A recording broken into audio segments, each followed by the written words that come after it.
Hello Luxers! Welcome back to our channel and today kasama natin Miss Roxanne Guinoo.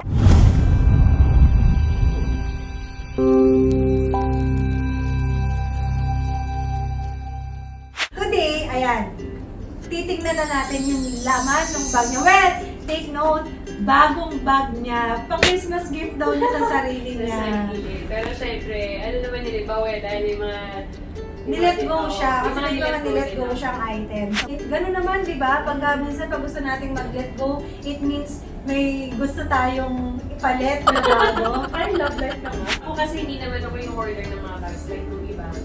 Bumibili lang ako ng bags yung talaga alam ko magagamit. Hindi ako yung parang, ay dahil uso yan, gusto ko. Oo. So, more of talagang yung tipong magagamit mo talaga. Tapos pag tipong parang hindi mo na siya totally magagamit, nag-iisip ka na i-let go mo na. Let go ko kasi sayang nakikinabang cabinet. Diba? Hindi ako parang andun na siya, nakatalo, hindi ko magamit kasi sumasakit yung likod. Pero may ganun talaga. Ako minsan may ganung factor ako eh. Gusto mo lang nakikita. Oo, yung gusto ko lang nakikita siya. Sa ngayon ba, parang meron akong 12 bags sa bahay. Pero hindi lahat yun nagagamit ko. Minsan merong isang bag doon na once a month ko lang gamitin. Parang depende sa mood ko. Tapos, kahit hindi ko sila ginagamit, andun lang sila. Kasi, ito yung kama ko. Kaharap ko mismo. Nakita ko sa vlog mo yun. Oo. Sa akin Kaharap ko mismo nakihiga yung ka. closet. So, ang nai-stress talaga doon, si B.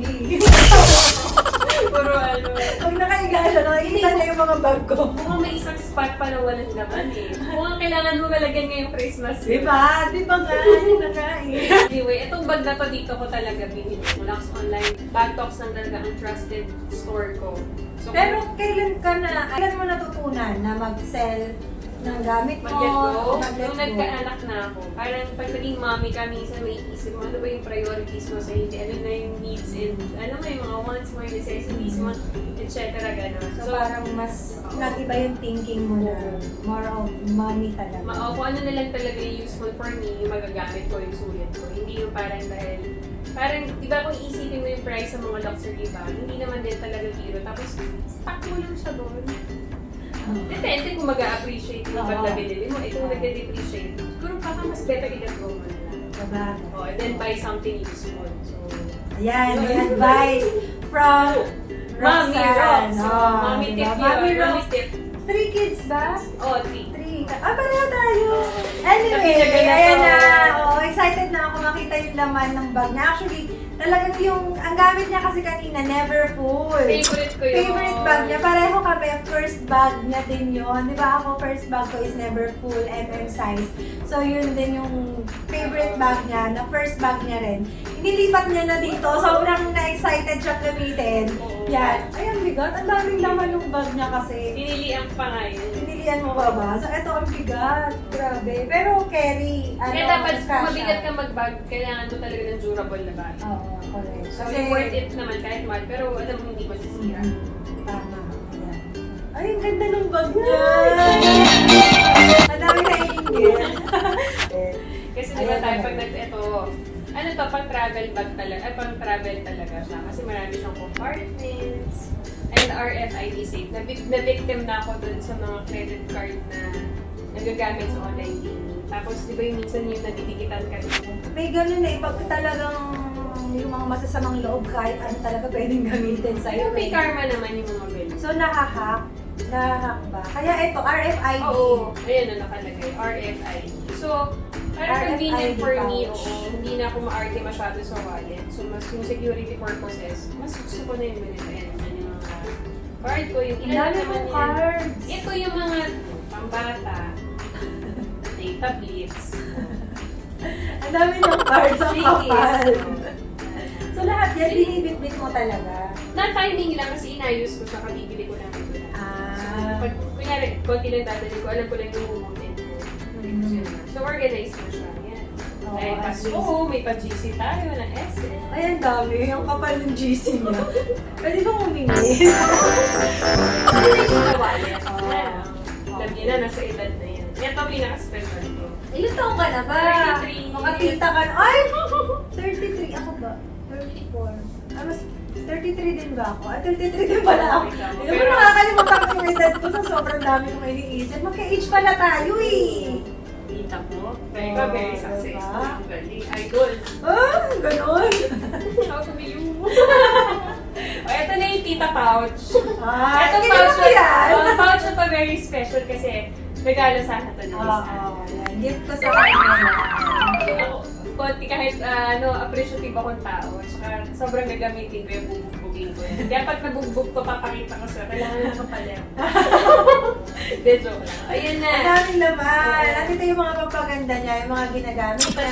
charger. Ay, ang cute naman. Oh, maliit lang. Kasi minsan pag Ano to? naloka, Pinagitan mo lang ng sticker? para hindi kami nagkakapalit-palit sa bahay. Ah, So, okay. power bank. Yan. Oo nga, ano. So, nilalagyan mo ng palatandaan. Yung mga on-the-go na makeup. Anong brand niyan? Elana. Ito, pink ad. Pero gusto itong brand. Elana? May Elana members? Oo. Ah, Na siya kasi, minsan pag-attend kami ng party, yun yung cheeks ko, yun yung sa lips ko, yun yung eyeshadow ko. So, all in one na siya. oh, yan. May natututunan tayo pang beauty. Favorite lipstick mo, Chanel? Ako din. May ganyan din ako sa bag ko. Yan din yung kanina bago ka na putol eh. Ay, sayang. Pero hindi promise guys, maganda yung lipstick ng Chanel. Ito, so far, hindi ito pale. At Maybelline, ang ganda-ganda rin ang review Favorite? nito. Under eye. Under eye. Favorite ko to. Kaya minsan, hindi naman ako, hindi ko kailangan i-cover lahat. So yung residue lang na i-spread ko lang. So under eye lang. Atipid. Matipid naman siya. Hindi kasi ako Magkakarap. mahilig maglagay. Wala kasi akong alam sa mga makeup. Ito brand to ng Cosme has one. Parang may naso na nila sa Ano yun? MUW. NUW makeup. Ano to? Blush on? Blush on siya. Pero mas mahilig ako talaga Parang sa cream eh. Mas na-cream ako. Parang ina-absorb kasi ng skin. Powder parang after a while na. Wala na. Tita ointment on the Ayun, lagi yun nasa sa mga celebrity, di ba? Laging may ganyan. Oo, pang rashes. Sumikat siya. Ano yun? Lucas Papa ointment. Parang may ganyan din ako. May nagbigay sa akin ng ganyan. Sulit to. Local topical. For boys. Ginagamit ko siya girls. sa pag Lips. nagka-chop yung lips, tapos pag may insect bites. All in one. So, lagi ako meron na. Mood. Mata, tita problems again dahil nagdadry ang mata ko. Ayan. So, meron ako lagi eye drops. Ah. Papa-fresh dahil natutuyuan ng tayo ngayon. So, laging ready. Laging ready. Isa natutuyo. Ito, lagi ko may lotion sa kamay. Hand cream. So, hindi ka sa hand cream. Oxytal. Yung parapol. Yung parapol natin. natin. Ganito parapol. Oh, di ba? Bongga ng parapol ko. Gamit ni Roxanne. Oo. Alam mo, maganda rin kasi talaga brand na Roxanne. Talaga ba? O, ito pa, ang pinakamalala, mga gamot. Kasi may vertigo ako. So, ang dami mong bako. Ayan o. Anti-allergy at histamine kasi meron akong sinusitis. Kaya laging sa Tapos sa Parang kayo ni vertigo. Dean. Sinusitis. So ito laging dalawang gamot na to, more than mga paracetamol kasi ito kailangan ko laging dapat. Nasa dala-dala mo. For emergency purpose. Alcohol! Lalaman ako, alcohol. Minsan sa poigetfulness. Ayan. Diba? Correct. Candy ulit. Yan. Peppermint, mountain dew. Tapos, wipes. Kahit anong mangyari, kailangan Wipes. natin wipes. At syempre, ang pinaka-importante Mirror. Para ma-check mo kung fresh ka pa or hagal ka na. May mirror siya. At saka ano, Mga bayan mirror. Slim lang yung mirror mo. I love no? my country. Hindi. Nilagay ko lang yung sticker. Ayan. Mirror. Ano ako sa'yo? So far, sa tagal mo din sa showbiz industry, parang nahilig ka ba talaga sa pag-collect ng mga branded bags? Anong time na nakita ko na yung dire-diretso na yung trabaho ko. Parang yung feeling ko, parang grabe, parang ako kalabaw, parang kalabaw na ako everyday, Monday to Sunday, nagtatrabaho ako. Siyempre, nag-adjust din yung lifestyle. Kumbaga, Sumabay ka rin. nasabay ka rin. Kasi siyempre ganyan eh, kahit naman sa Hollywood eh. Lalo na yung trend ngayon. Dati kami, like sa damit, sponsors lang yung mga suot namin, yung mga BNI. Ngayon hindi na, signature na sila. Oo nga. Pero noong time ko, nag-invest ako ng gamit. Inahit ako ng handler ko, si Nanay. Na parang it's time for you to invest ng luxury bag. Kasi grabe ka naman din magpapapagod sa trabaho. So parang reward mo rin Oo. for yourself. Pero ako kasi, once naman din ako mag-design, more on bags. Dati parang kada show ko, nag-i-invest ako alahas. More than bags. Pero hindi ako mahilig mag-alahas din. Parang ano lang? Nakatago, investment lang. Investment lang. Sa pilitan pa nga kung magsuot ako eh. Tapos relo. Oh, kailan ang relo niya? Rolex. Isa lang naman ang relo ko. Bago. Oo, isa lang siya. So, nilet go ko na yung luma. Pakita natin. Ay! Pre-order kayo kay Miss Anne. Ayan. Kayo Check nyo. Ang ganda ng watch niya. Oh, with diamonds. Tapos, parang computer face na two-tone rose gold. Parang tayo rose gold din. Mahilig ako sa rose gold. Oh, with diamonds inside din. Pero junior size yung kanya. Oo. Yan yung 31mm. Bags ko ilan lang. Pero so Karamihan far, doon sa kanya galing. so far, ano yung pinakamahal na bag na nabili mo? Ako, Chanel talaga ay GST. May GST ka. Wala naman yung GST eh. Free lang na lang ang mabibili. Oo.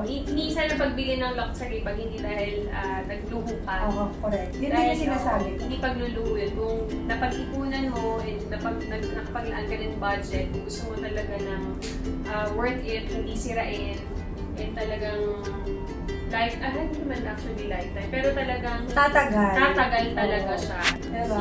Nag-relay away kami, tapos zero interest pa. Basta magdadawat lang sila, at least 30%. Yun. So, para at least, kasi naiintindihan ko naman yun eh. Kasi galing din ako sa hirap. Hindi lahat talaga kaya ng isang bagsak. Masarap talaga bumili ng bagay na galing sa pinaghirapan.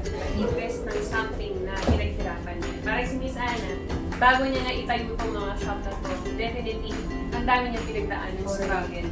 Para naman makapagtayo ka talaga ng magkano ang isang bag, diba? So, hindi rin biro mag-invest. Hindi talaga biro. At bago ako magka-Birkin, ang dami ko rin pinagdaanan muna. Especially kay Bina. So, yun lang po. Sana na-enjoy niyo itong aming Munting portion. Yeah, oo. Diba? Kita na segment natin. Anong bag ng sikat? Thank you so much. Salamat. Ngayon ko lang nalaman, magka-age pala tayo. Pinapanood lang ko sa Star Circle Quest natin. Nakakita ko rin yung tita bag mo. Ay, gano'n. Lux on my page. And then also follow niyo rin po ako sa aking personal IG and Facebook account at Bag of by Ana. And of course, Roxanne Guinoo, Instagram niya. Pero yung mga consigned items ko po kay Miss Anne. Makikita niyo po yun sa ating nakapost sa ating Instagram account tsaka Facebook account. Baka may gusto mag-avail ng LB wallet ko, meron yung stamp. RY. Ay, Yakta kasi RY. ako Oo. RY nakalagay. So, na kay Miss Anna na yan. May mga bagay kang dapat i-let go para mabili mo yun. Nilet go niya yung mga yun. Laki eh. Naghahanap na ako na mas maliit na yung wallet. So, thank you again. Thank you so much guys for watching. Until next time. Bye!